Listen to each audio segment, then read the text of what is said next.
Payment आ जाओ ना रखो जी।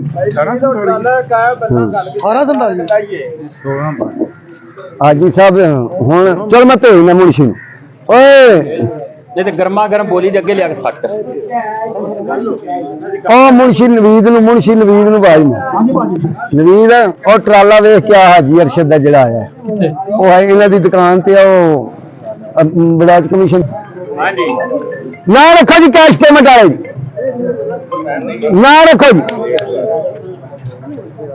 रखो ना कैश पेमेंट भाजी साडी खरीद 1847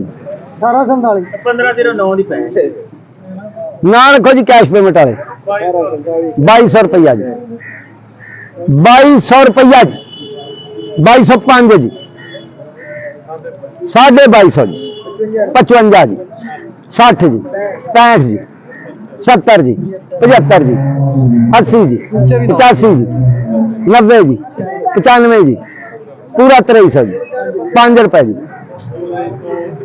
2325 रुपए जी 30 रुपए जी 50 रुपए जी 55 रुपए जी 2400 रुपया 5 रुपए जी 1847 2410 रुपये जी 15 रुपये जी 20 रुपये जी 25 रुपए जी 30 रुपए जी 40 रुपए जी 50 रुपए जी 55 जी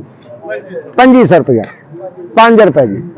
2550 55 रुपए जी 2600 रुपया 2600 रुपया 1 2